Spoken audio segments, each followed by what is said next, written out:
Aku yang takut.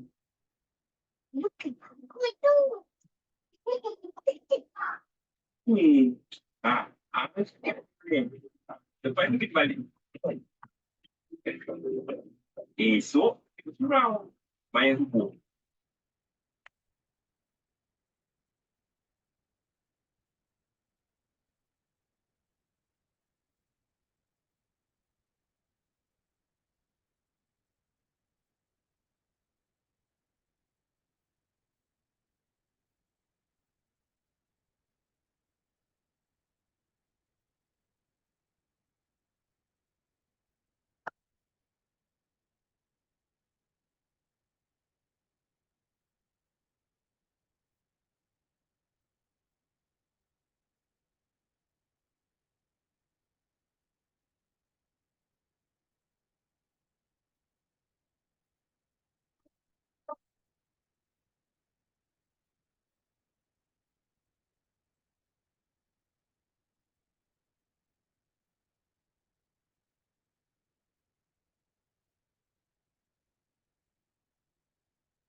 Cerita lagi, nanti kamu kabarin aja, Glenn ya. Apa boleh? Kameranya dimatiin. Enggak, kameranya dimatiin.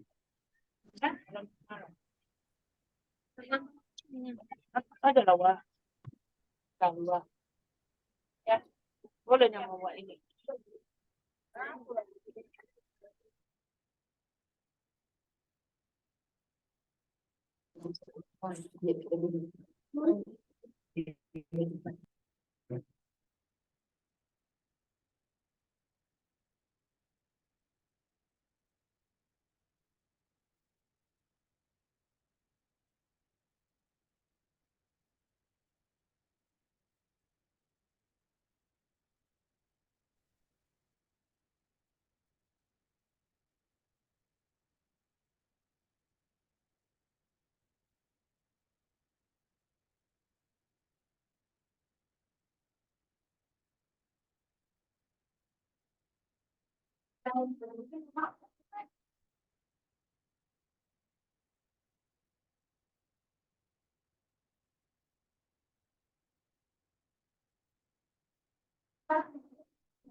Baik, kita mulaikan saja untuk perkuliahan kita pada sore hari ini sambil menunggu rekan-rekan yang lain untuk bergabung di dalam ruangan kita.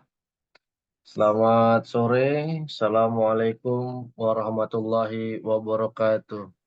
Waalaikumsalam warahmatullahi wabarakatuh. Sore, Pak. Selamat sore kembali. Alhamdulillah pada hari ini kita bisa hadir untuk menghadiri perkuliahan Zoom. Nah, kalau di tempat saya kondisi dalam kondisi hujan di Medan cerah. Baik, sebelum dimulai perkuliahan, setelah saya cek untuk jumlah ataupun yang sudah mengumpulkan lembar jawaban secara online melalui portal, sesuai di portal ada 26 mahasiswa yang telah mengumpulkan tepat waktu. Dari total 33 mahasiswa yang terdaftar di KRS. Nah, berarti ada lebih kurang 7 orang yang ada terlambat mengumpulkan lembar jawabannya, tidak sesuai dengan waktu yang telah ditentukan. Ada yang belum sama sekali mengumpulkan lembar jawabannya sesuai dengan waktu yang telah ditentukan. Jadi walaupun waktu sudah diberikan 6 hari, namun masih ada juga ternyata dari Bapak Ibu yang belum menyelesaikan UTS-nya sesuai dengan waktu yang telah ditentukan. Untuk yang pertama kali mengumpulkan UTS itu Ibu dokter kita, Bu Lorinda, hari siap siap kuliah minggu lalu, langsung malam itu juga dikerjai dan langsung dikumpulkan ke saya. Nah, jadi untuk yang terlambat sudah pasti tidak bisa menguploadnya melalui portal. Nah, ada bertanya kepada saya, Pak, bagaimana tugasnya? Mohon maaf atas keterlambatan dengan berbagai alasan. Yang paling utama semuanya adalah sibuk bekerja. Nah, jadi saya kembalikan kepada Bapak Ibu semuanya, ya kan, yang sudah mengerjai tugas tepat waktu, yang bisa menyisihkan waktunya untuk mengerjakan UTS-nya dan mengupload sesuai dengan waktu yang telah ditentukan. Apabila Bapak Ibu menolak untuk rekan-rekannya lembar jawabannya diberikan lagi kesempatan untuk menyerahkannya kepada saya, maka ketujuh rekan Bapak Ibu dianggap tidak mengikuti UTS. Jadi nilai UTS-nya untuk 7 mahasiswa tidak ada. Nah, tapi apabila Bapak Ibu ya kan memberikan izin tidak keberatan, 7 teman-temannya mengirimkan jawabannya kepada saya, maka nanti akan dinilai untuk UTS-nya, akan tetapi ada pengurangan nilai dari yang lain, dari teman-temannya yang lain yang mengirim tepat waktu. Nah, jadi tinggal Bapak Ibu yang memilih, ada 2 pilihan, menolak untuk yang 7 mahasiswa mengumpulkan, ya kan. Jadi yang saya nilai itu nantinya adalah yang sudah mengumpulkan sebelum jam 12 tanggal 24 semalam. Jadi jam 12 siang. Karena sudah saya garis bawahi pada saat hari Minggu lalu. Nah, di atas itu maka kan sudah terkunci portalnya kan gitu. Nah, itu yang opsi A-nya. Opsi B-nya ya diterima Pak untuk lembar jawabannya, ya kan. Tapi ada pengurangan nilai dari kami yang mengumpulkan tepat waktu.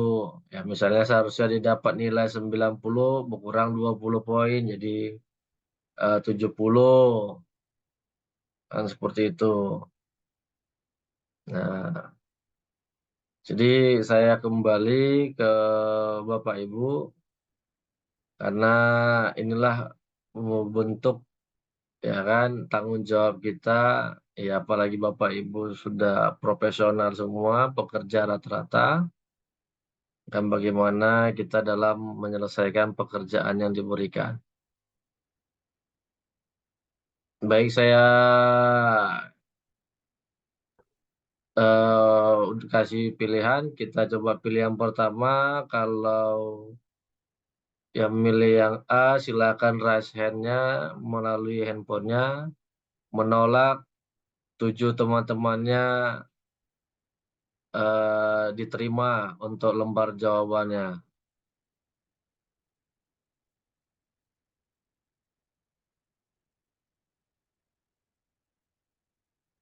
Nampaknya nggak ada yang mau raise hand. Pak, izin Pak. Ya, silakan Pak Sapei. Jawabnya pakai lisan atau gimana Pak? Bisa dibuat raise hand. Raise hand Oh, itu raise hand Pak. raise hand itu melambaikan tangan di layarnya. Oh, Ya kan? Karena Pak, saya telapak maaf ya Pak, tangan kalau ya Pak, saya off cam ya Pak. Apa oke. Pak? Iya, Izin iya. Pak ya. Pak, gini Pak, Heeh. kemungkinan ini makanya semuanya diam Pak. Kemungkinan kan masih ada yang ragu-ragu nih Pak. Jangan-jangan tugasnya nggak termasuk nih Pak. Karena kan kita kan sistem upload Pak ya kan. Oke, jadi saya Nah, sebut aja nih siapa boleh yang 7 izin Pak ya, mahasiswa. tolong. Iya Pak, tolong Pak. Maaf ya, makasih ya Baik, Pak. baik. Yang terlambat sudah ada mengirimkan ke saya pada malam hari. Yang belum mengumpulkan Brian Petrus Silalahi, kemudian David Ezra Christophel, Pak DT Muhammad Saputra ada mengumpulkan tapi di pukul 7 malam. Nah, kemudian Grace Kristabella ada chat saya pada malam hari untuk mempertanyakan hal tersebut.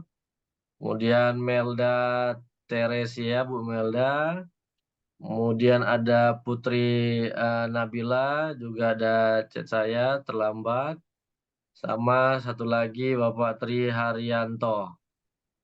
Nah, itu ketujuh mahasiswa yang tidak mengumpulkan atau belum mengumpulkan lembar jawabannya sesuai dengan waktu yang ditentukan.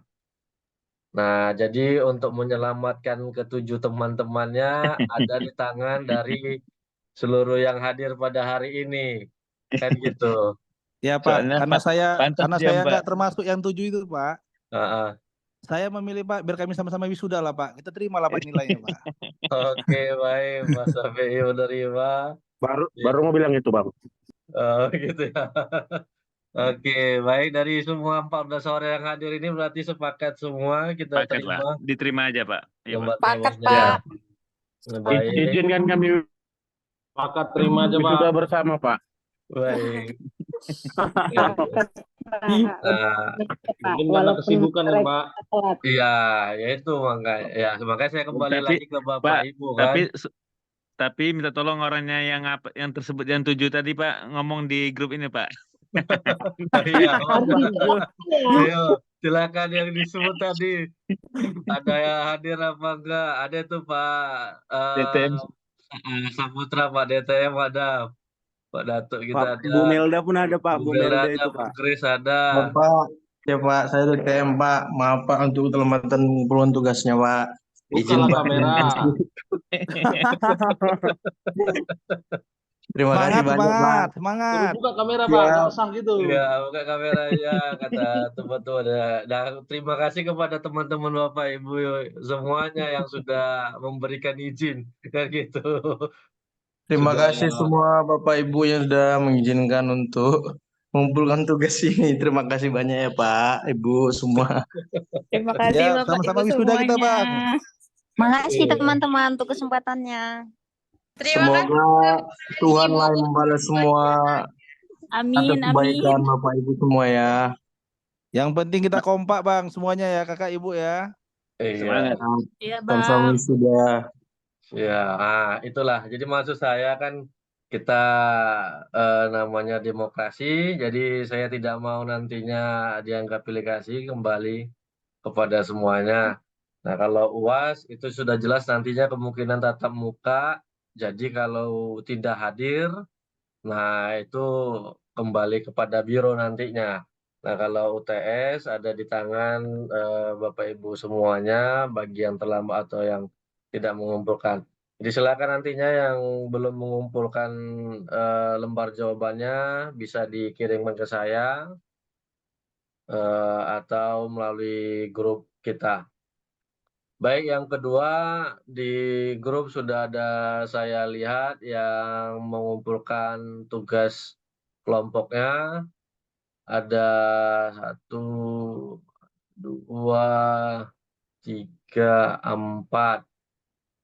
Ada 4 kelompok yang sudah ada mengumpulkan ataupun siap tugas jurnalnya. Dan seharusnya minggu depan kita presentasi, namun sesuai dengan kalender tanggal 1 hari Pancasila libur. Ya, opsinya apakah kita undur aja tetap di minggu sekali lagi ya tanggal 8 atau kita majukan untuk yang tanggal 1 di hari Jumatnya. Itu kembali ke Bapak Ibu, apabila Bapak Ibu memiliki waktu, kalau tidak ya ke tanggal 8-nya kita baru mulai presentasi jurnalnya. Supaya ya kita tidak menyelesaikan perkuliahan itu tidak molor gitu. Nah, kita ganti dia di tanggal 31 Mei-nya. Itu kembali ke Bapak Ibu, apakah di tanggal 31 hari Jumat itu banyak kuliah atau aktivitasnya gitu ya. Kalau yang banyak aktivitas, kita tetap mundur di tanggal 8, nantinya pertemuan terakhirnya pada saat Minggu Tenang, kemungkinan seperti itu.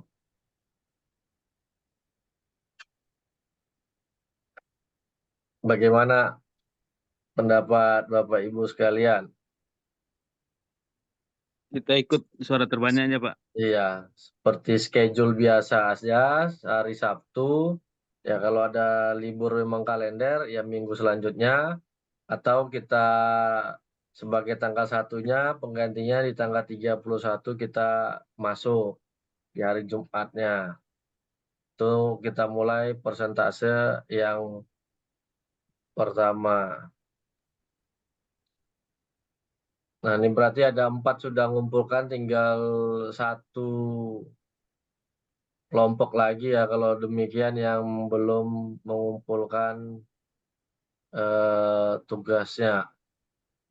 Ini kelompok Pak Bu Grace, kemudian kelompok yang sudah mengumpulkan kelompok Pak Zulkifli, kemudian kelompok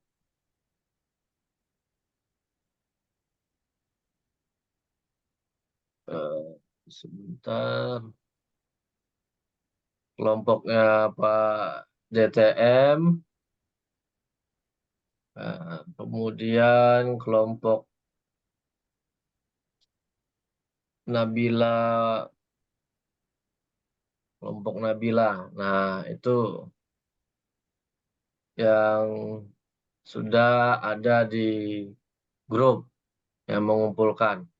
Berarti tinggal 1 kelompok lagi, sesuai yang kita sepakati ada 5 kelompok yang Ini Bang data kuliah. jadi masih ada waktu ya 1 kelompok lagi untuk mengumpulkannya. Bagaimana kita ganti untuk perkuliahan tanggal 1 di hari Jumat atau di tanggal 8-nya di hari Sabtu? Ya, silakan. Bagaimana Bapak Ibu sekalian?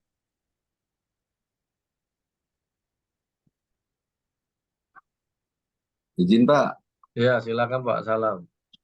karena bagaimanapun harus kita laksanakan presentasi, saya rasa sebaiknya 31 Mei ini pun di akhir bulan bisa laksanakan Jumat Pak, daripada menunggu tanggal berikutnya. Oke. Oke, terima kasih Pak. Baik, terima kasih Pak Salam. Yang lain bagaimana pendapatnya?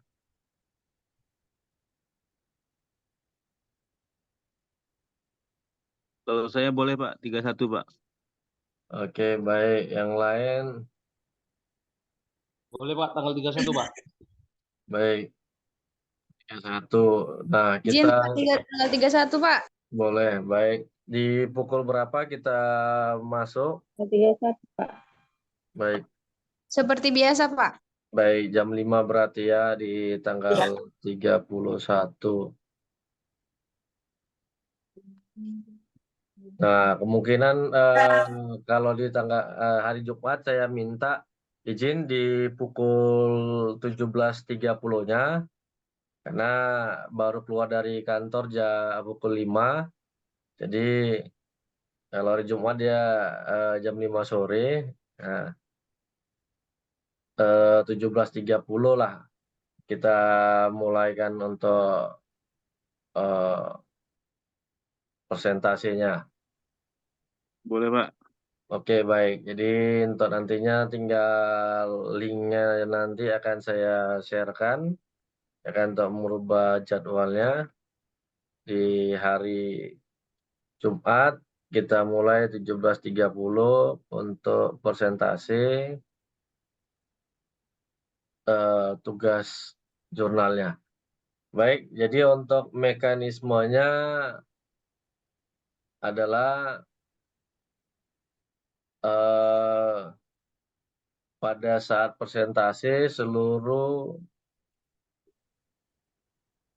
anggota kelompoknya harus hadir karena penilaian secara individu yang akan menjadi nilai tugasnya. Nah, ini kembali lagi siapa nantinya yang mau tampil lebih dahulu, apakah saya yang menentukan atau Bapak Ibu yang bersedia langsung untuk presentasi pada hari Jumat depan. Izin Pak sesuai kelompok aja boleh nggak Pak? Nah, masalahnya ini kelompok 1 siapa? Sesuai kelompok boleh, tapi di sini kelompok 1-nya sepertinya belum ada. Kelompok 3, kelompok 2, kan kelompok 4 sama kelompok 5 kalau di grup 3, 2, oh ada kelompok 1, ada ternyata berarti kelompoknya Pak Zulkifli ya. Ya Pak. Oke, baik. Minggu depan kelompoknya Pak Zulkifli. Ada Pak Zulkifli, Pak Syafi'i, Bu Bine, Putri Nabila, Bu Lorinda, Pak Andreas, sama Pak Yuda. Nah, diharapkan toh Jumat hadir keseluruhannya. Nah, jadi mekanismenya adalah setiap peserta atau pematerinya itu secara bergantian mempresentasikan jurnalnya.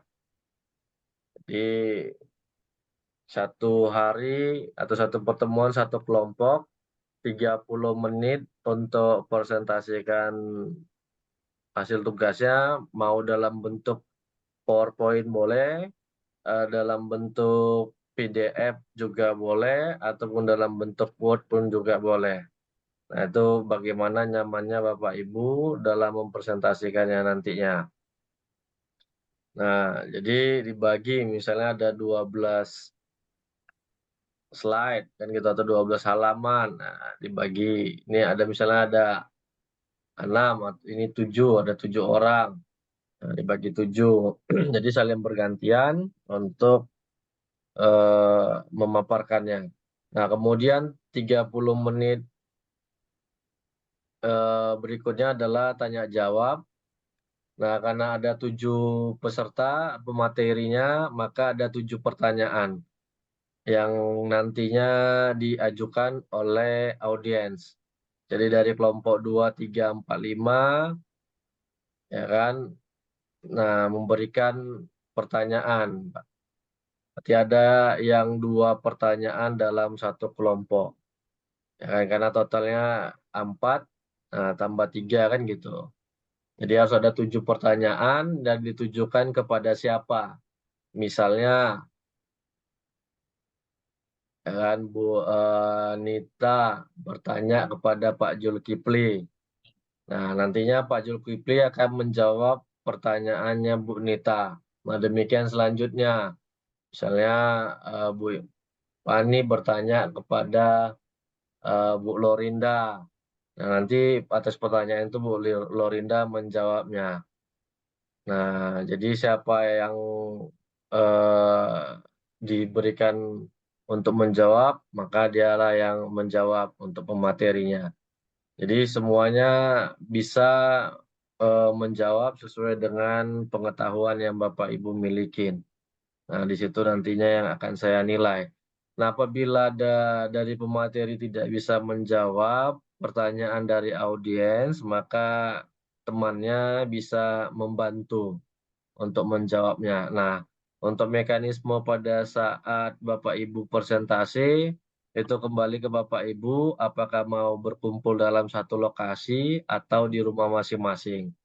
Mana nyamannya ya ketika tujuannya untuk membantu temannya nantinya ketika menjawab pertanyaan yang mungkin sulit untuk dijawab. Nah, tapi kalau untuk hukum acara saya rasa tidak terlalu sulit. Nah, kembali kepada Bapak Ibu, jadi kalau seandainya ya kan sepakat berkumpul dalam satu tempat, misalnya di rumah Pak Jun, ya kan, atau di rumah Pak Dokter kan gitu. Nah, yang pasti mikrofonnya dinonaktifkan ketika berbicara, baru satu orang yang menghidupkan, jangan semua supaya tidak terjadi storing.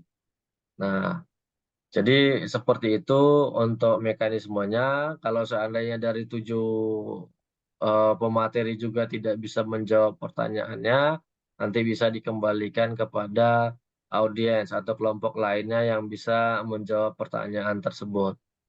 Nah, jadi nantinya kita upayakan semuanya bisa kondusif, dan apabila tidak hadir karena alasan yang tidak urgent, nah maka nantinya ya kan akan menjadi pengurang nilai tugas, akan menjadi nilai tugas pribadi, membuat jurnal sendiri lagi, kan gitu, untuk mengganti nilai tugasnya. Nah, misalnya keadaan mendesak yang bisa diakomodir adalah sakit, ada kemalangan, nah, atau tugas keluar kota yang daerahnya sangat sulit sinyalnya, kan gitu. Nah, tapi sepanjang masih bisa Bapak Ibu upayakan hadir, ya kan, dalam misalnya kondisi kerja masih bisa, maka diwajibkan untuk hadir, kecuali memang sudah tidak bisa lagi. Nah, jadi pada saat presentasi, para peserta ataupun para pemateri diharapkan menghidupkan videonya, kan gitu, kameranya. Nah, disinilah untuk melihat ya kan wajah-wajah Bapak Ibu yang setiap kuliah kadang ada yang aktifkan kamera, ada yang tidak. Nah, jadi pemateri wajib untuk mengaktifkan kamera, demikian juga kepada audiens nanti yang bertanya, ya kan wajib menghidupkan kameranya. Jadi biar tahu siapa yang bertanya dari wajahnya. Nah, jadi seperti itu untuk mekanisme dalam presentasi makalahnya. Jadi tidak hanya satu orang nanti yang mempresentasikan dan tidak satu orang yang menjawab semua pertanyaan. Nah, biasanya ya kalau presentasi dengan zaman dulu, begitu ditanya ada pertanyaan, nggak ada. Kenapa? Pematerinya udah matanya melotot, ya kan. Jadi audiensnya takut untuk bertanya, kan gitu. Nah, jadi kalaupun bertanya, jangan panjang-panjang, jangan susah-susah, kan itunya. Jadi, dan itu juga kebiasaannya hanya satu orang yang menjawabnya, itu saja. Kenapa kita lihat di dalam perkuliahan sehari-harinya juga hanya 1, 2, 3 orang yang aktif dalam di kelas. Jadi saya ingin pada saat presentasi inilah menunjukkan keaktifan Bapak Ibu, melihat bahwa Bapak Ibu memang senang dengan mata kuliah hukum acara ini, ya kan, dengan nantinya lugas dalam menjawab pertanyaannya. Nah, itu untuk pengantar perkuliahan kita pada sore hari ini. Jadi dipersiapkan aja untuk kelompok Pak Zulkifli, apakah mau dalam bentuk PowerPoint, PDF, atau dalam bentuk Word. Akan dipersiapkan dengan mantap, ya kan, pakaiannya yang keren bisa dipakai, namanya seorang pemateri ya kan, ibaratkan seminar nasional ini ya kan. Nah, jadi pakai jas kayak gitu, pakai kemeja yang baru dibeli ya kan. Nah, namanya atau pakai alma mater untuk menunjukkan kita punya keunikan sendiri atau style sendiri. Baik, jadi untuk nantinya tugas nilainya UTS-nya akan saya periksa nantinya karena masih belum sempat. Baik, kita lanjutkan untuk perkuliahan kita sekilas saja mengenai hukum acara pidana, karena kita setelah UTS masuk kepada hukum acara perdata. Nah, kita sudah mereview aja dari mulai ajasnya, ilmu bantu, dan proses daripada pemeriksaan di penyidikan kejaksaan. Dan sekilas saya akan menjelaskan di pengadilan, walaupun di dalam RPS ya kan tidak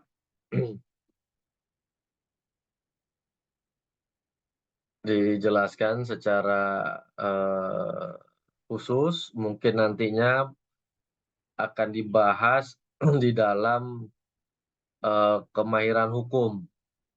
Nah, kemahiran hukum itu akan dijelaskan. Nah, kemarin sudah kita bahas mengenai dakwaan, ya kan, bahwa dakwaan merupakan awal ataupun dasar dari seorang penuntut umum, dalam hal ini jaksa, untuk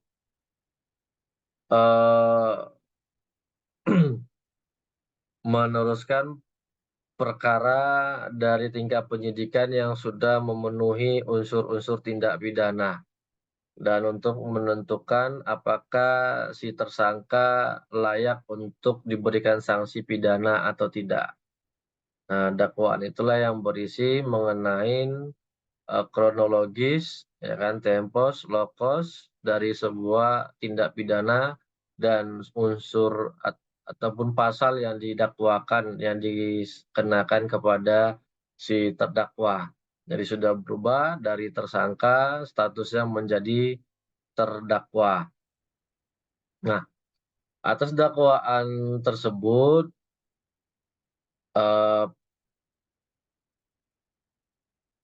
sidang pertamanya sebelum pembacaan dakwaan, maka hakim akan mempertanyakan apakah terdakwa didampingin oleh penasihat hukum atau bersidang secara sendiri. Nah, hal ini diwajibkan bagi tindak pidana yang ancamannya 5 tahun ke atas. Kan? Nah, itu harus diingat. Bagi tindak pidana yang ancamannya 5 tahun ke atas, maka diwajibkan untuk didampingin oleh seorang penasihat hukum. Nah, dalam tindak pidana, nama seorang advokat panggilannya adalah penasihat hukum. Jadi bukan kuasa hukum, tetapi penasihat. Nah, bedanya kalau dia penasihat hukum, dia tidak bisa mewakili kliennya di persidangan. Dia hanya bisa mendampingi kliennya di persidangan. Kalau kuasa hukum, dia bisa mewakili dan juga bisa mendampingi kliennya di dalam persidangan. Nah, itu bedanya antara penasihat hukum dengan kuasa hukum. Profesinya adalah advokat. Nah, nggak mungkin dalam acara pidana itu, ya kan, seorang advokat mewakili kliennya. Berarti yang jadi terdakwa adalah si advokat tersebut kan gitu. Kenapa yang mengalami langsung kan si terdakwa. Nah, bisa seorang setelah ditunjuk advokatnya ataupun pendampingnya, maka dikenali dalam hukum acara pidana namanya adalah eksepsi. Walaupun eksepsi ini merupakan penyebutan di dalam hukum acara perdata. Nah, eksepsi di dalam perkara pidana ini dimaknai adalah keberatan atas dakwaan daripada penuntut umum. Nah, ada banyak keberatan atas dakwaan tersebut. Nah, ini dalam pasal 156 untuk dasar hukumnya, dalam terdakwa mengajukan keberatan bahwa pengadilan tidak berwenang, ya kan, untuk mengadilinya, maka setelah diberi kesempatan kepada penuntut umum untuk menyatakan pendapatnya, hakim mempertimbangkan keberatan tersebut, selanjutnya mengambil keputusan. Nah, ada sama dengan eksepsi ini dengan perkara perdata, tetapi tidak secara keseluruhan. Dianut untuk eksepsinya atau keberatannya, yang paling utama adalah kompetensi absolut dan kompetensi relatif, ya kan. Nah, kompetensi relatifnya misalnya bukan pengadilan negeri Medan yang mengadilinya, tapi pengadilan negeri Lubuk Pakam, ya kan, berdasarkan tempus dan lokosnya, tempat dan waktu kejadian, atau menurut si terdakwa bisa. Kemarin saya sudah sampaikan bisa persidangan tersebut tidak dilakukan di tempat kejadian perkara. Nah, ada alasannya. Yang pertama, bisa ketika keadaannya bahaya apabila dilakukan di tempat kejadian perkara, misalnya bisa terjadi demonstrasi, huru-hara dan sebagainya, kan gitu. Nah, yang kedua, untuk memudahkan proses pemeriksaan saksi-saksi, maka persidangan dilakukan di tempat tinggal saksi. Dalam arti lebih dominannya, misalnya ada 10 saksi, ternyata 7 tinggal di Deli Serdang. Maka untuk memudahkan pemanggilan, kan dilakukanlah di Pengadilan Negeri Lubuk Pakam. Karena kalau dilakukan di Pengadilan Negeri Medan, maka panggilannya nanti, ya kan, harus minta delegasi, seandainya seperti itu. Nah, jaksa juga seperti itu untuk memanggilnya. Nggak bisa dia dari Deli Serdang langsung manggil ke Medan, dia minta bantuan kepada Kejaksaan Negeri Medan untuk memanggilnya, kayak gitu, karena di luar wilayah hukumnya. Nah, kemudian ada keberatan jenisnya, ada misalnya ini kewenangan mengadili, kemudian dakwaan tidak dapat diterima atau lebih dikenal dengan kalau di dalam perdata adalah kabur. Nah, gugatan kabur, ya kan. Nah, kalau di nama bahasa latinnya obscur libel, tapi tidak berlaku kepada tindak pidana dalam hukum acara pidana. Nah, dakwaan tidak dapat diterima, misalnya, ya kan, dakwaan itu tidak sempurna menjelaskan pasal yang disangkakan. Kemudian identitas daripada terdakwa salah. Nah, kemudian ini tindak pidana sudah pernah dilakukan, sudah berulang, ya kan. Nah, kemudian daluarsa. Nah, daluarsa misalnya contoh tindak pidana penipuan dan penggelapan. Nah, daluarsanya ada 6 bulan sejak diketahui tindak pidana tersebut, kan gitu. Maka ya biasanya dalam penyidikan itu penyidik akan bertanya, kapan ibu mengetahui ibu ditipu atau digelapkan, kan gitu. Nah, ini eksepsi terhadap dakwaan harus dibatalkan karena tidak memenuhi unsur material. Tuh, karena mengakibatkan error in persona, salah orang yang digugat, misalnya dari namanya, jenis kelaminnya. Nah, maka ya dakwaan itu kan harus disusun secara lengkap. Gitu. Jangan sampai ada celah. Nah, ini kompetensi tadi. Nah, biasanya banyak para penasihat hukum mengajukan untuk pembatalan daripada surat dakwaan. Nah, ini ada banyak saya masukkan untuk CV-nya nanti bisa dibaca-baca. Jadi setelah resepsi maka penuntut umum bisa mengajukan tanggapan terhadap keberatan atas dakwaan tersebut. Nah, setelah itu majelis hakim akan membuat putusan sela namanya. Nah, putusan sela ini adalah putusan terkait dengan keberatan atas dakwaan. Nah,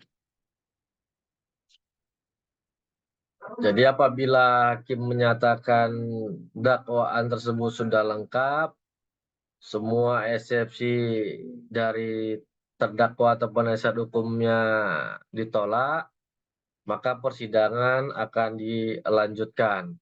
Nah, pada saat itulah tugas jaksa penuntut umumnya bekerja untuk membuktikan sesuai dengan pasal 184 KUHP, ya kan? Bukti, alat bukti di dalam tindak pidana. Nah, harus bisa dia membuktikan dari misalnya surat, saksi, kemudian ahli, petunjuk, dan keterangan terdakwa. Dan disinilah keterangan terdakwa itu memiliki nilai alat bukti. Nah, pada saat proses penyelidikan tidak ada dikenal keterangan tersangka. Di dalam 184 yang ada adalah keterangan terdakwa. Jadi keterangan tersangka pada saat proses penyidikan hanya dianggap sebagai petunjuk yang merupakan salah satu alat bukti di dalam tindak pidana. Nah, jadi keterangannya itu bisa sama dan bisa berbeda pada saat dia bersidang nantinya, pada saat agenda pemeriksaan terdakwa. Nah, jadi keterangan dia pada saat persidangan itulah yang dijadikan sebagai alat bukti oleh majelis hakim. Nah, selain surat, saksi, ya kan, ingat 1000 saksi merupakan satu alat bukti. Nah, dalam tindak pidana untuk menguatkan suatu unsur tindak pidana minimal 2 saksi yang dihadirkan. Nah, minimal 2 saksi, tetapi nilainya tetap menjadi satu alat bukti. Nah, jadi setelah proses pemeriksaan saksi, pembuktian sesuai dengan 184 telah terlaksana sampai dengan keterangan terdakwa, apakah dia membantah tindak pidana yang didakwakan kepadanya atau tidak, kan gitu. Nah, jadi kalau dia membantah, maka tugas penuntut umum lah membuat di dalam tuntutan bahwa si terdakwa itu benar-benar bersalah. Nah, jadi seorang penuntut umum di dalam tindak pidana, hukum acaranya boleh menuntut bebas si terdakwa. Ketika ternyata dalam fakta persidangan tidak ditemukan adanya bukti yang menguatkan si terdakwa adalah pelaku dari tindak pidana tersebut. Kan gitu. Nah, namun ya kalau kita lihat di dalam Indonesia hanya satu penuntut umum yang pernah saya ceritakan, almarhum Anand Budi Nasution, yang pernah menuntut bebas seorang terdakwa karena memang tidak terbukti selama fakta persidangan tersebut. Nah, jadi ketika dinyatakan terbukti oleh penuntut umum, maka dia menuntut berapa tahun si terdakwa untuk dijatuhi hukuman pidana sesuai dengan pasal yang didakwakan kepadanya. Kita ambil contoh misalnya pencurian, misalnya ancaman 5 tahun, katakan demikian. Nah, misalnya dia menuntut karena dalam persidangan si terdakwa berlaku baik, kemudian belum pernah melakukan tindak pidananya, kemudian dia mengakui kesalahannya, maka dituntutlah misalnya 3 tahun. Nah, atas tuntutan tersebut, terdakwa atau penasihat hukumnya mengajukan pembelaan, namanya nota pembelaan atau pledoi. Nah, jadi mengajukan pledoi yaitu membantah dari tuntutan penuntut umum bahwa penuntut umum tidak cermat, tidak jelas, dan tidak lengkap dalam menganalisa membuktikan fakta-fakta persidangan tersebut, sehingga tuntutannya adalah tidak berdasar, kan gitu. Nah, kemudian atas pledoi itu penuntut umum mengajukan namanya tanggapan. Nah, ini diadopsi dari hukum acara perdata, namanya replik. Ya kan, replik. Nah, jadi atas tanggapan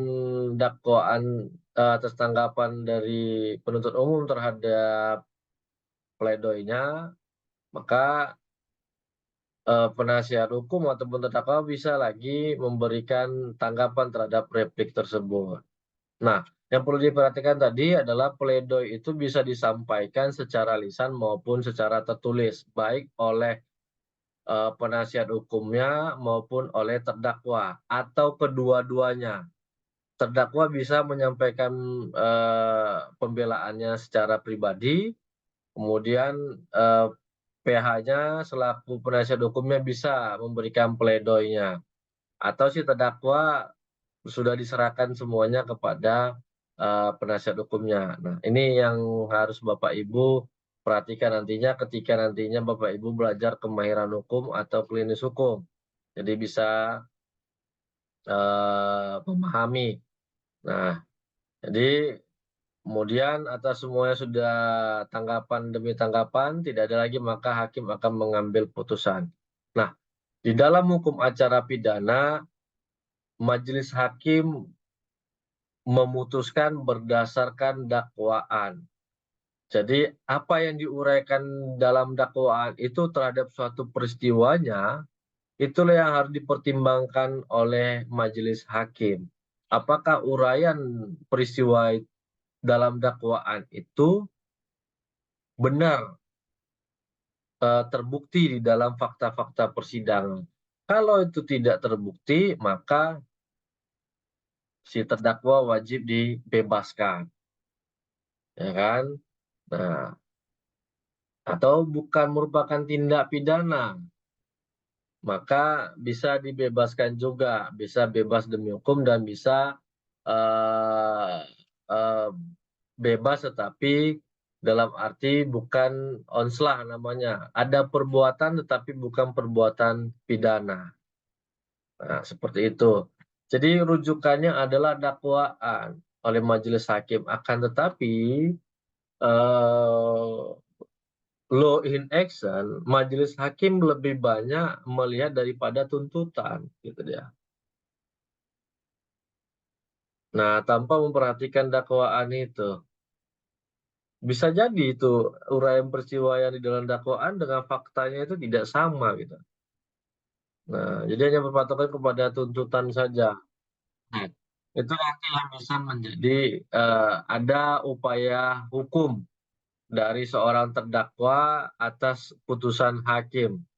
Nah, dia keberatan dinyatakan bersalah, maka dia ada upaya hukumnya, ya kan, banding.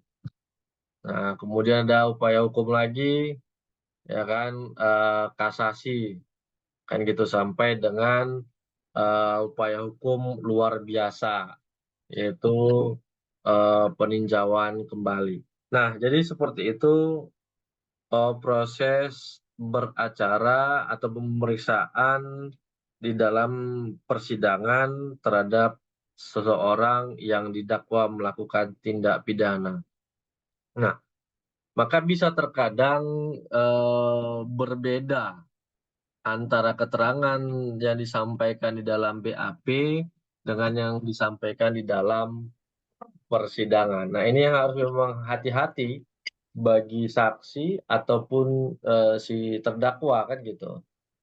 Nah, dalam memberikan keterangan dia harus sesuai dengan apa yang dia sampaikan di dalam BAP. Karena biasanya penuntut umum akan memberikan dulu BAP-nya kepada si saksi. Nih baca Pak, kan gitu. Karena nantinya dia supaya mengingat apa yang sudah dia sampaikan. Jadi ya sangat luar biasa kalau ada orang ingatannya itu bisa ingat apa yang dia sampaikan 1 bulan atau 2 bulan yang lalu kan gitu. Ya. Kebanyakan kita kadang 1 atau 2 hari yang lalu kita juga nggak ingat apa yang kita sampaikan kan gitu. Nah, inilah dia menjadi catatan bagi Bapak Ibu ketika mana tahu menjadi saksi di dalam suatu tindak pidana ataupun suatu perkara pidana harus berhati-hati di dalam memberikan keterangan. Nah, jadi untuk lebih lengkapnya nantinya Bapak Ibu akan membahas di dalam kemahiran hukum pidana pada saat semester 7 kemungkinan. Baik, kita akan masuk yaitu hukum acara perdata. Nah, hukum acara perdata kitabnya adalah Kitab Undang-Undang Hukum Perdata yang kita kenal dengan BW, ya kan, Burgerlijk Wetboek, yang merupakan warisan peninggalan kolonial Belanda yang sampai saat ini tidak diubah ataupun belum diubah. Nah, ada berapa buku hukum kitab undang-undang hukum perdata kita?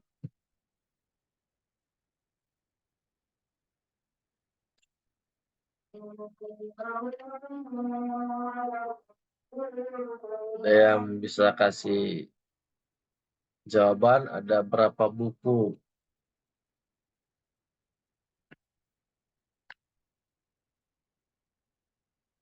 KUH perdata kita atau BW kita?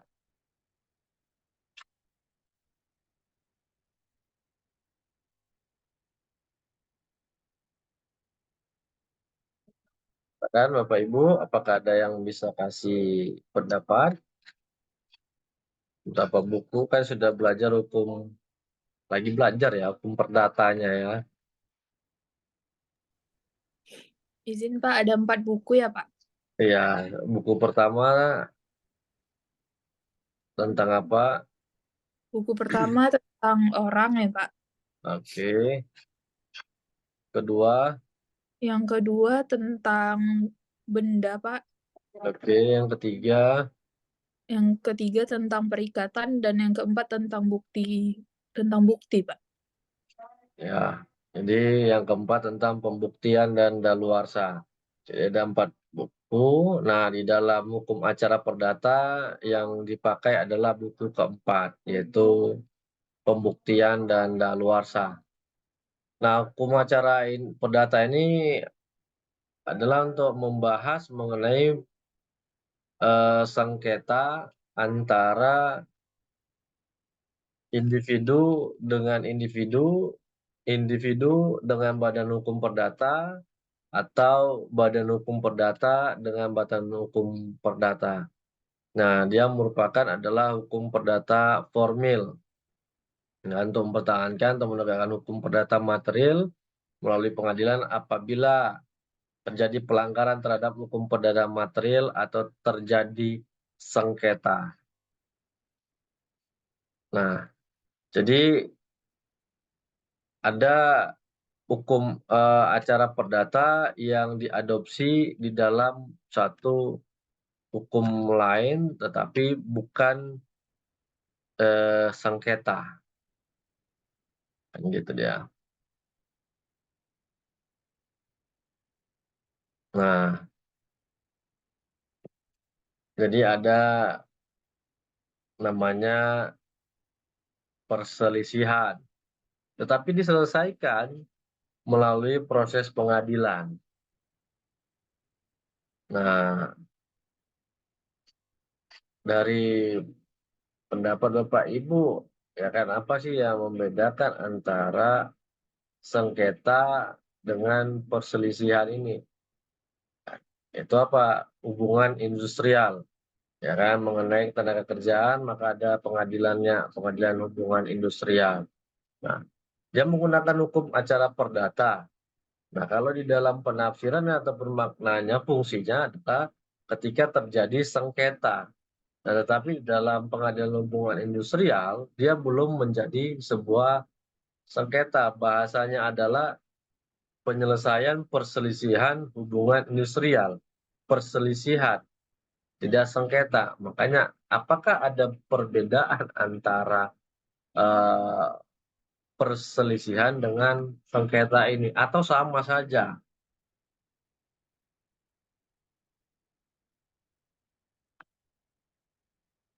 Nah, ada yang bisa kasih masukannya?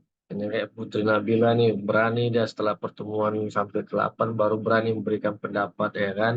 Nah, selama ini off kamera, ya kan. Ini berarti ada sudah masuk ilmunya, kan gitu. Jadi kalau bisa yang orang baru lah, jangan yang sudah biasa, yang setiap pertemuannya memberikan pendapat seperti Ibu Dokter, Pak Dokter, dan Pak Jul, Pak Salam, Pak Sapei, kan gitu. Yang sudah biasa memberikan masukannya. Banyak nih, ada 21 orang, kan gitu. Nah, jadi merupakan suatu ya permasalahan, kan gitu, ataupun penemuan hukum yang baru, pembaruan hukum, sehingga perselisihan itu bisa diselesaikan melalui proses pengadilan, kan gitu, yang menggunakan hukum acara perdata.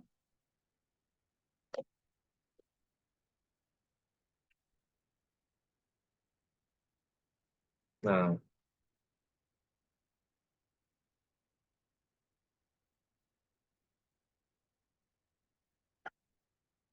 secara sederhana ataupun secara umum, kita bisa membedakan antara sengketa dengan perselisihan ini. Nah, kalau dia perselisihan dimaknai dia dengan perbedaan pendapat. Jadi tidak bisa mengambil sebuah kesimpulan terhadap pendapat antara pengusaha dengan pekerja. Misalnya, sebenarnya hubungan kerja itu berakhir karena berakhirnya jangka waktu perjanjian. Nah, tetapi pekerja mengatakan hubungan kerja itu berakhir karena di PHK. masa perjanjian belum berakhir kan gitu. Nah, inilah dia untuk mengambil kesimpulan dari perselisihan itu, maka melalui proses pengadilan. Artinya apa? Pada saat pendapat tersebut, nilai kerugian yang diderita oleh salah satu pihak belum muncul.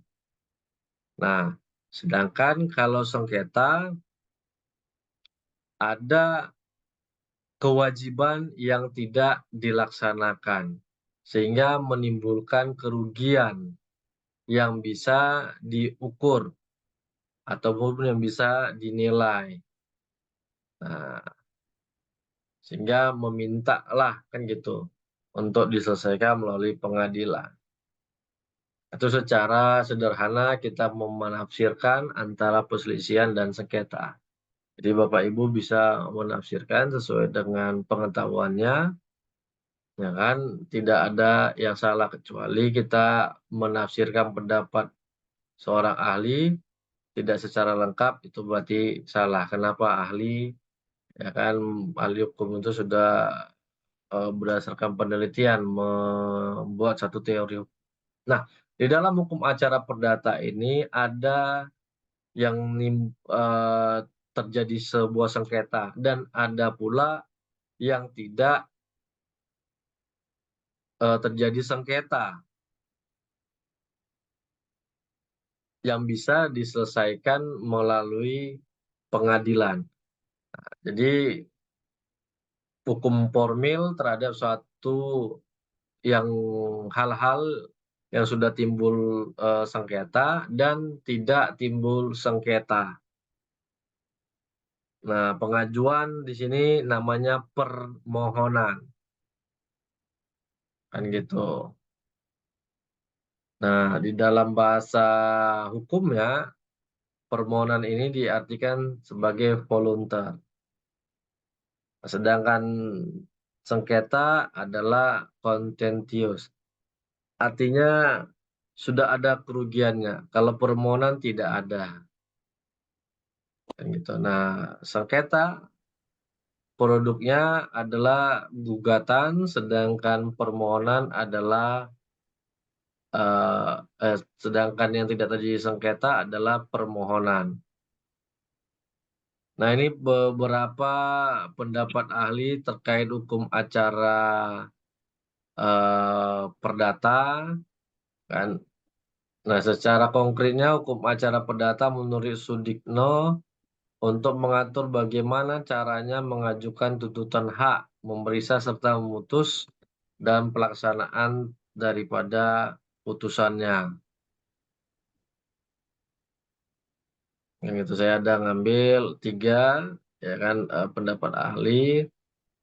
Nah, kalau Wiryo mengatakan bahwa bagaimana orang harus bertindak terhadap dan di muka pengadilan dan cara bagaimana pengadilan itu harus bertindak satu sama lain untuk melaksanakan berjalannya peraturan hukum perdata. Sedangkan Abdul Qadir Muhammad adalah untuk mengatur proses penyelesaian perkara perdata melalui pengadilan sejak diajukan gugatan sampai dengan pelaksanaan putusan hakim. Jadi bagaimana hukum material daripada kitab undang-undang hukum perdata yang dalam hal ini yang sering diajukan gugatan itu adalah di buku ketiga, yaitu tentang perikatan. Enggak, Bang. Iya, udara kan masuk. Kan Oh, dia Ya kan? Nah, perikatan inilah yang menjadi timbulnya sengketa di dalam hukum acara perdata karena tidak dilakukannya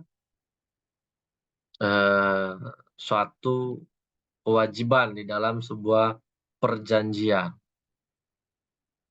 Nah, nanti Bapak Ibu akan mungkin di dalam hukum perdatanya belajar apa itu perjanjian, apa itu perikatan. Ya kan? Nah, jadi pada dasarnya hukum acara perdata itu adalah ada inisiatif dalam perkara tersebut ada pada seseorang atau beberapa orang yang merasa bahwa haknya atau hak mereka dilanggar. Nah, kalau dengan pidana tidak menggantungkan adanya perkara dari inisiatif orang yang dirugikan, artinya si korban. Nah, belum tentu. Ya kan bisa dari polisi kan gitu. Misalnya terjadi kecelakaan. Nah, ketika kehilangan nyawa, keluarga korban menyatakan sudahlah nggak usah diperiksa, tetapi polisi berhak untuk memeriksanya ketika sudah kehilangan nyawa, dan dia bisa diadili, diperiksa di pengadilan walaupun keluarga korban tidak sependapat, misalnya seperti itu kan gitu. Nah, jadi maka di dalam sifat hukum acara perdata ini berlaku ajas hukum yang mengatakan barang siapa yang mendalilkan sesuatu hak, maka dia yang harus membuktikan haknya tersebut.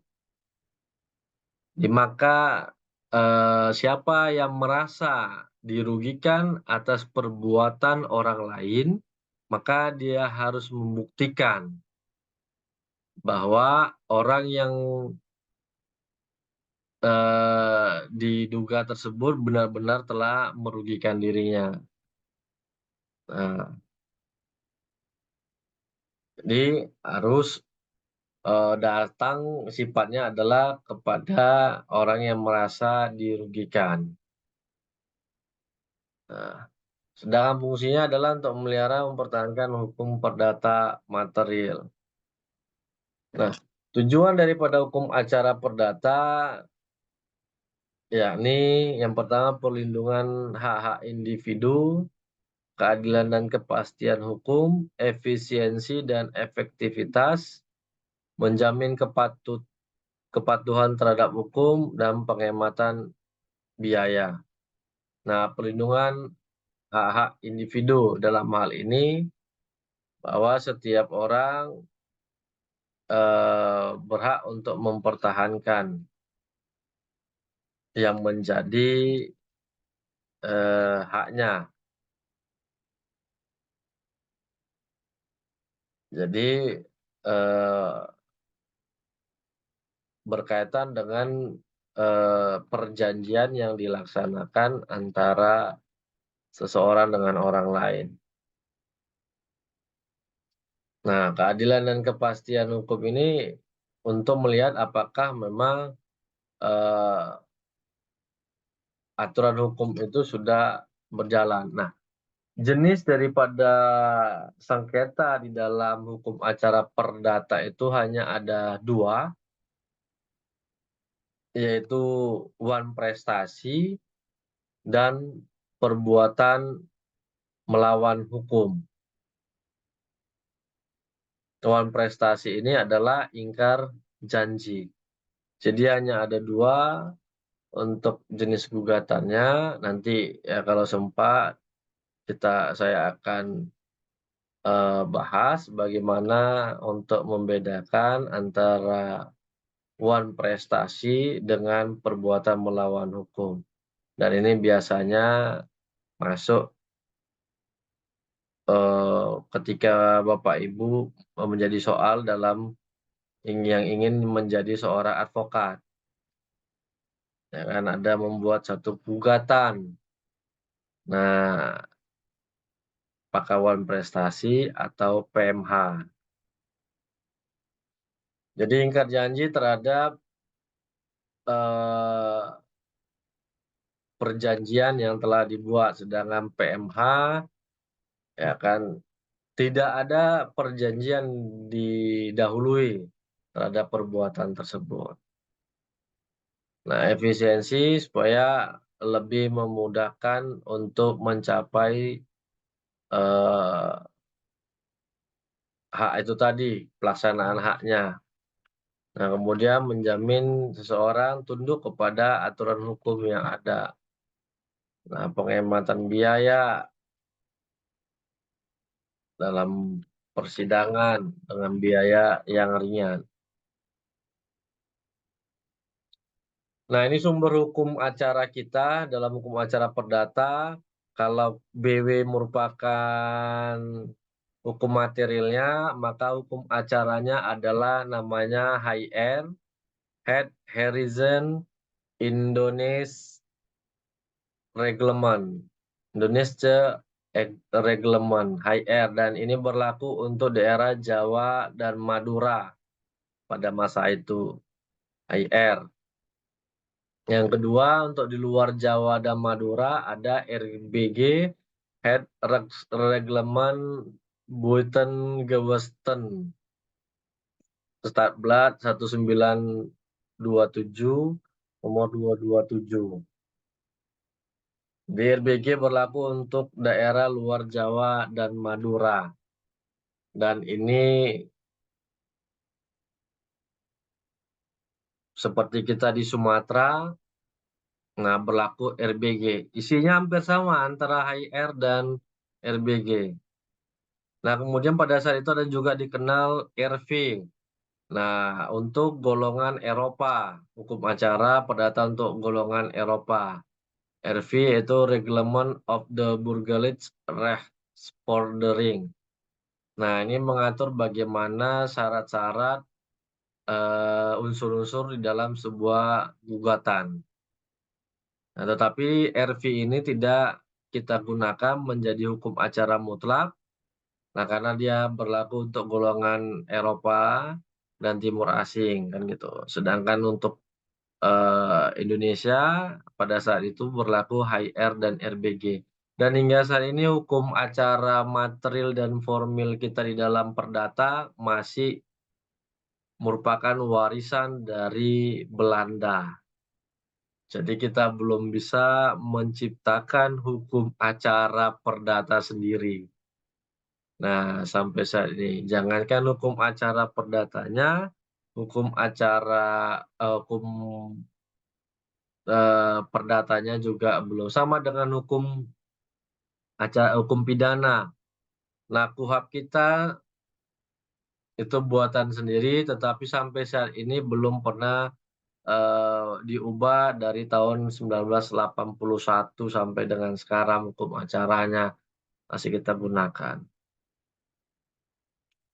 Nah, selain dari ini ada rujukan lain di dalam sumber hukumnya, hukum materialnya. Kalau ini hukum formilnya, yang 3 ini adalah hukum formilnya, sedangkan yang ini adalah hukum materialnya, yaitu dari BW, pasal yang disangkakan, pasal yang yang dilanggar, dilawan oleh si tergugat, kemudian kebiasaan. Nah, adat kebiasaan ini contohnya,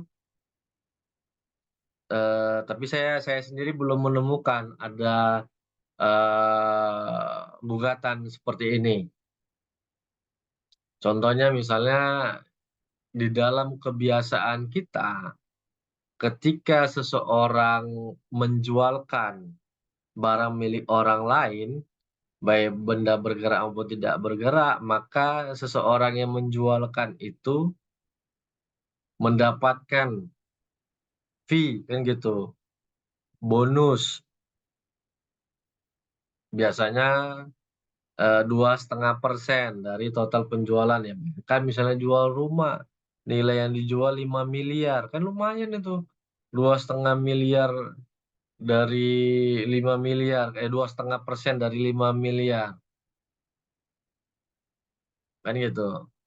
Nah, jadi dia ajukan gugatan berdasarkan kebiasaan. Kan gitu. Nah, perbuatan melawan hukum misalnya.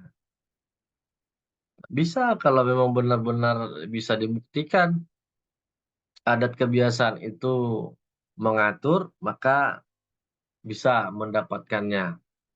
Nah, kemudian ada Kitab Undang-Undang Hukum Dagang yang menggunakan hukum acara perdata sebagai hukum materialnya, kan gitu. Nah, hukum acara perdata menggunakan Kitab Undang-Undang Hukum Dagang sebagai hukum materialnya. Ada perjanjian sama dengan sumber hukum yang ada di Indonesia, kemudian ada peraturan Mahkamah Agung, ada surat edaran Mahkamah Agung yang berlaku memang sebenarnya adalah untuk internal daripada hakim-hakim dalam memutus satu perkara. Apabila terjadi multitafsir terhadap satu permasalahan yang hukum materialnya belum diciptakan atau hukum formilnya. Jadi untuk mengisi kekosongan hukum, maka Mahkamah Agung membuat ada namanya peraturan Mahkamah Agung, ada surat edaran Mahkamah Agung.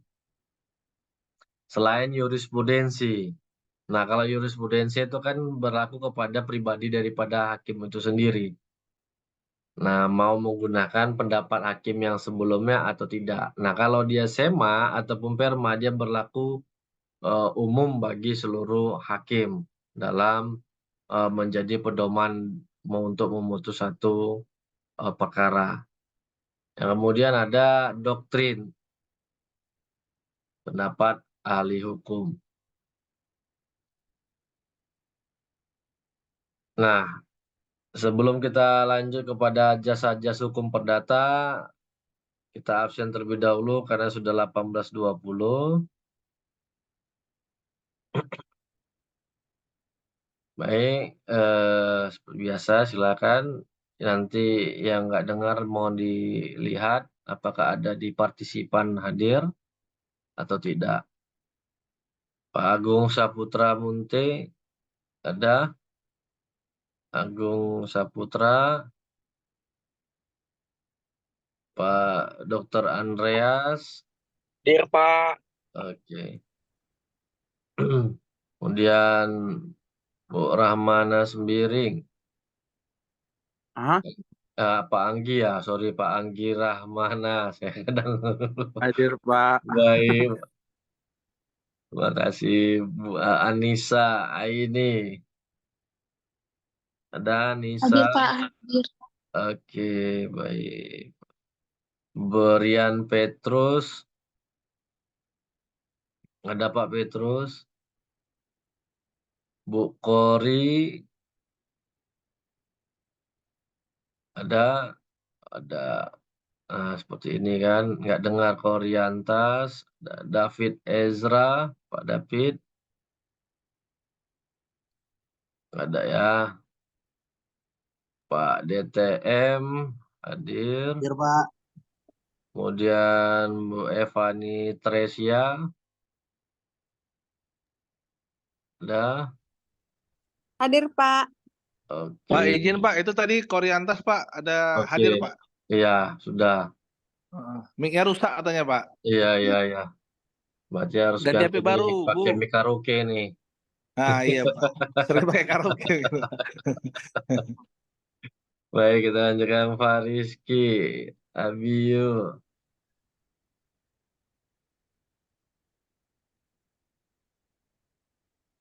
Ada ya. Evi Pak Fitriadi. Hadir, Pak. Ada tadi. Oke. Follow. Oh,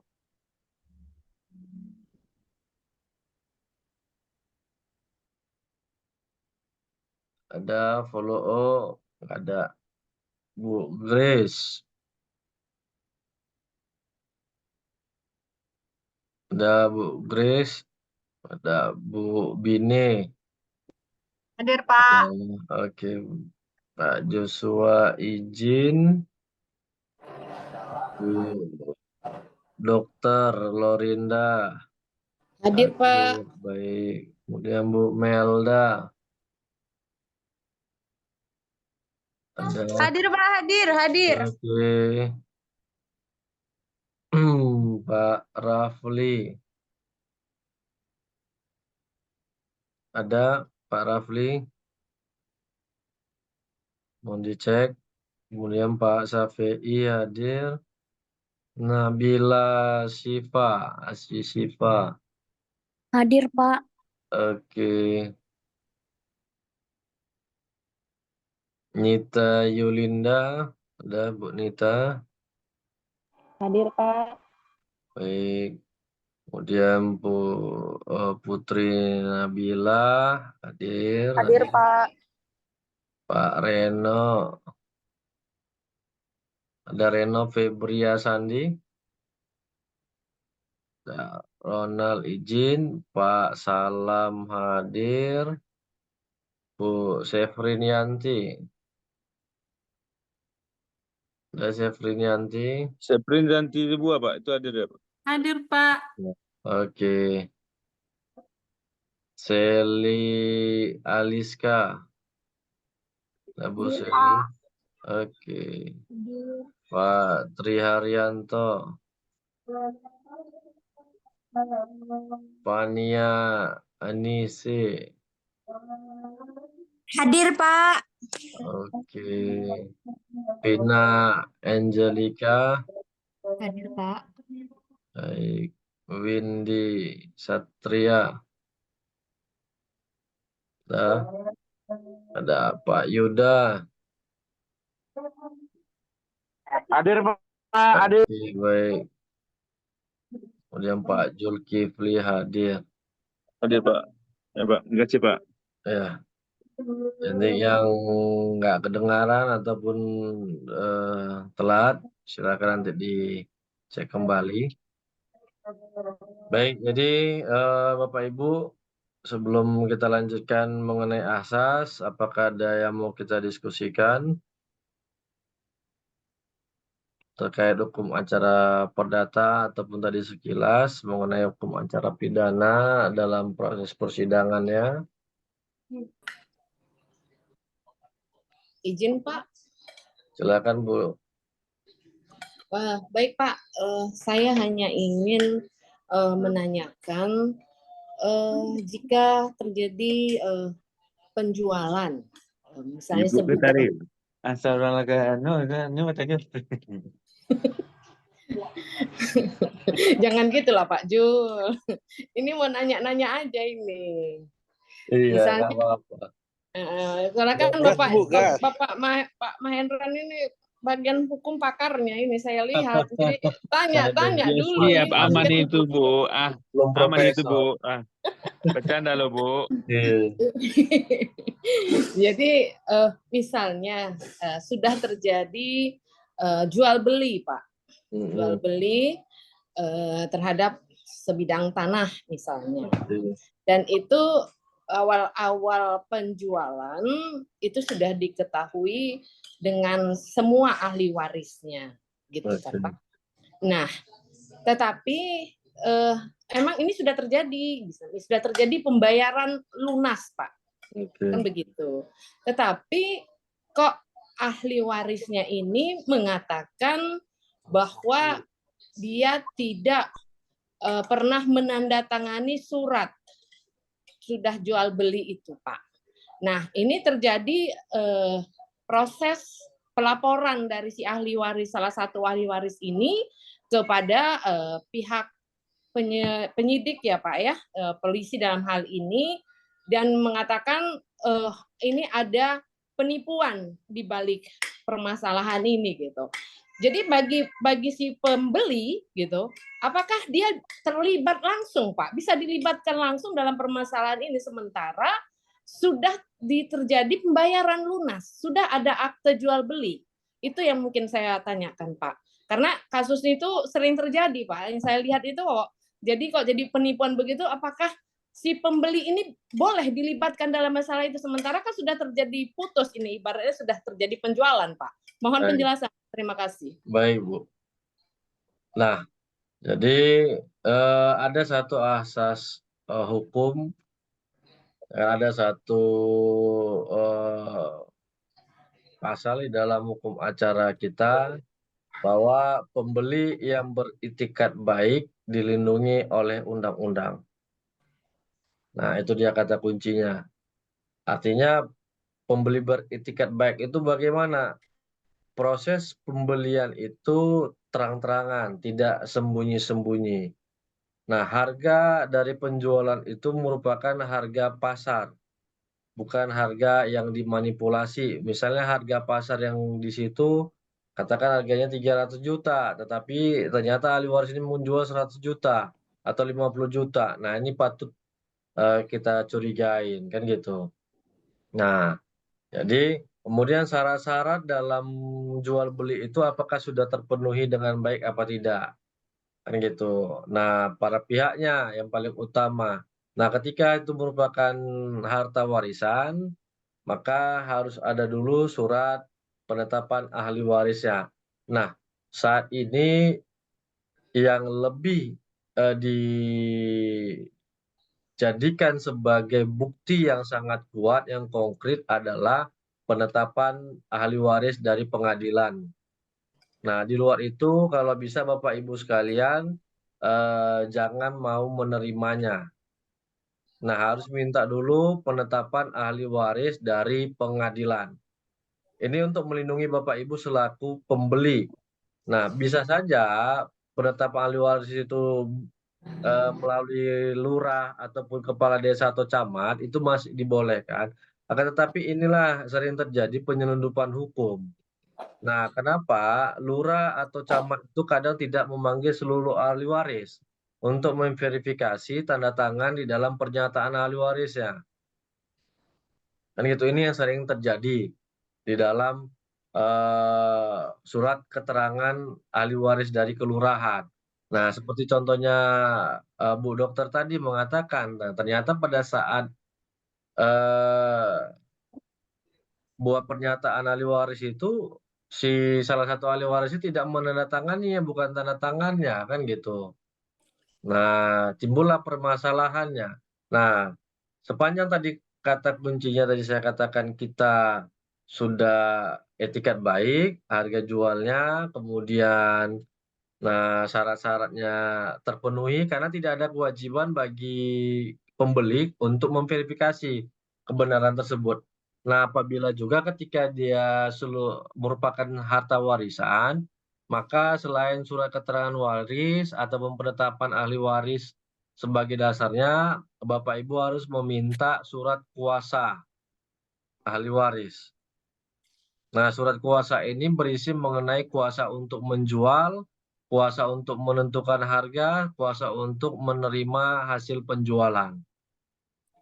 Nah, biasa kalau di notaris, itu semua pasti akan diminta oleh notaris.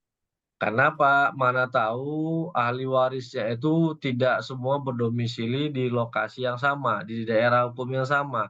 Bisa misalnya di Jakarta, di Papua, atau di mana, kan gitu. Nah, maka dia harus meminta masing-masing dari seluruh ahli warisnya surat kuasa. Ahli waris ditunjuklah satu orang yang untuk menandatangani perjanjiannya. Kayak gitu. Nah, ingat juga surat kuasa kalau bisa semuanya cap jempol diminta, ya kan, karena tanda tangan juga bisa dilakukan kecuali Bapak Ibu minta surat kuasanya semuanya dilakukan melalui notaris surat kuasanya. Nah, jadi untuk pertanyaan Ibu, maka ketika semua prosesnya sudah Ibu laluin, tidak ada indikasi Ibu terlibat sebagai penada, misalnya pencurian ataupun apapun, karena sudah terjadi semua jual belinya, prosesnya, walaupun ada ternyata disembunyikan, ada penggelapan hukum, nah maka itu yang menjadi yang bersalah adalah si ahli waris yang lainnya. Nah, jadi untuk membebaskan itu berjalan proses pidana, kita menggugat secara perdata lebih baik untuk meminta kembali uang kita, kan gitu, untuk membebaskan kita sebagai turut serta melakukan tindak pidana, kan gitu. Nah, seperti itu dia. Jadi memang banyak itu sering terjadi. Saya pernah ketika kakak saya mau beli tanah, ternyata tuh warisan. Jadi saya minta semua anak-anaknya membuat kuasa kepada ibu kandungnya, nggak mau. Akhirnya saya larang kakak saya untuk membelinya, gitu dia.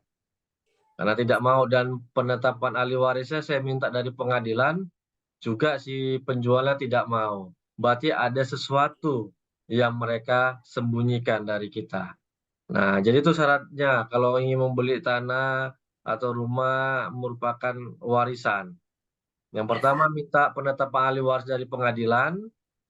Kalau di Islam dari pengadilan agama, kalau di luar Islam dari pengadilan negeri. Nah, kalau dari pengadilan negeri tidak ada lagi. Kalau dia di luar Islam, Buddha, dia dari notaris. Kalau dia Kristen, dari kelurahan. Nah, kalau dia Hindu dari Balai Peninggalan Harta. Nah, jadi itu. Jadi kalau Islam dia dari pengadilan agama, penetapan ahli warisnya. Kalau dia Buddha dari notaris. Kemudian kalau dia Kristen, dia dari kelurahan bisa. Nah, kalau dia Hindu dari Balai Peninggalan Harta, BHP untuk keterangan warisnya. Nah, jadi itu. Kenapa mereka akan minta hadir ini semuanya akan diverifikasi. Nah, yang sering terjadi ya dari kelurahan kan gitu. Nah, dari pengadilan tidak ada lagi sekarang penetapan ahli waris, dia sengketa waris yang ada. Nah, jadi itu Bu, ya sepanjang Ibu sudah benar prosedurnya, nggak usah takut, tidak ada masalah bagi si pembeli, karena pembeli beritikat baik, dalam arti itikat baik tadi tidak sembunyi-sembunyi, tidak ada tipu muslihat, ya kan, maka dia terbebas dari tuntutan hukum apapun. Seperti itu, Bu Dokter. Ya, di mute, buka Bu mikrofonnya Bu, mute dia. Baik, satu lagi pertanyaannya Pak, diizinkan terakhir aja ini, gitu. Ada tempatnya nggak Pak dari pihaknya pembeli untuk menggugat balik kepada si penjual bahwasannya yang dia jual tanah itu tanahnya bermasalah Pak. Artinya kan merugikan pembeli dong, membuat masalah sama pembeli. Kalau misalnya mungkin permasalahan antara mereka sebagai ahli waris yang melibatkan kita jadi sebagai pembeli misalnya begitu Pak.